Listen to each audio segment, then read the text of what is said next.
Bonjour, ici Véronique Pillot-Bouillet, praticienne en massage dans le Puy-de-Dôme, 10 minutes au nord de Rion, à Persignan. Je vous invite dans les coulisses de ma pratique pour en découvrir la richesse. Aujourd'hui, je réponds à la question: est-ce que tu continues à te former? Suspense. Oui, bien sûr, je continue à apprendre. D'ailleurs, je crois que jusqu'à mon dernier souffle, je serai guidée par ma curiosité et mon envie de comprendre l'être humain.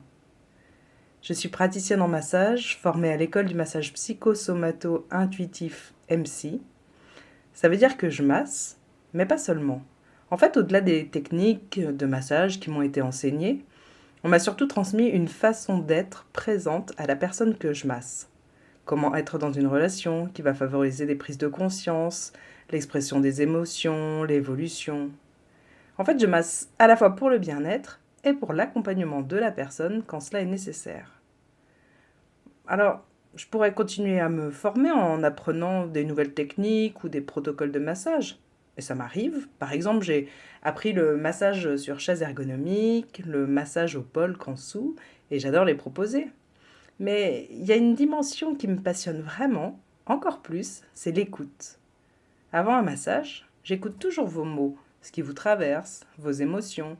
Et c'est ça qui me permet de créer un massage qui vous soit adapté. C'est chaque fois une création unique. Alors pour améliorer encore mon savoir accompagné, j'ai démarré cette année une formation au très long cours, la Gestalt thérapie. C'est quoi la Gestalt? Vous attendez, ça sonne un peu allemand dans ma bouche, mais effectivement je le prononce à l'allemande en l'honneur du fondateur de la Gestalt, le neuropsychiatre et psychanalyste Friedrich Salomon Perls, un juif allemand qui a beaucoup œuvré dans les années 50. Bon, si vous prononcez Gestalt, comme ma maman, c'est ok aussi. En fait, Gestalt, ça veut dire donner forme. Donner forme. On n'est pas très avancé avec ça.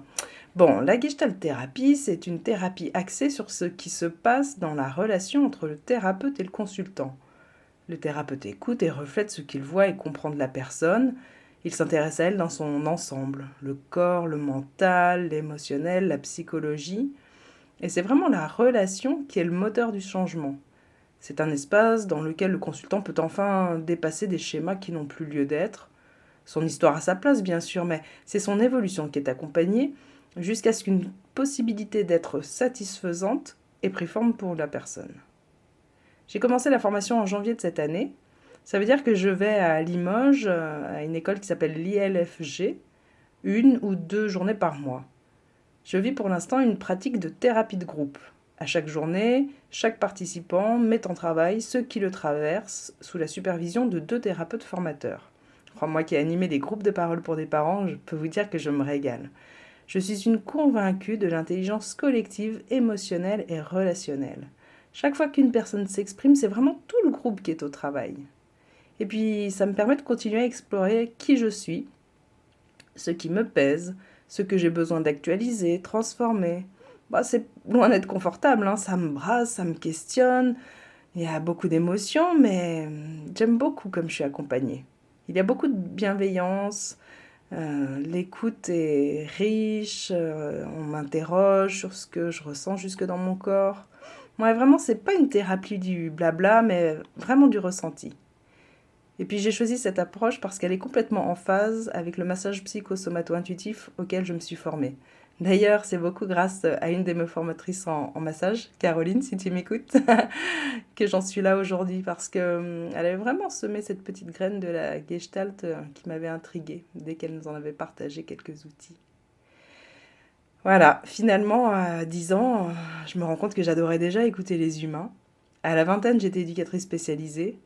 À 30 ans, j'animais mes premiers groupes de parole. À la quarantaine, j'entrais en massage. Et à l'horizon des 50 ans, je serai Gestalt thérapeute.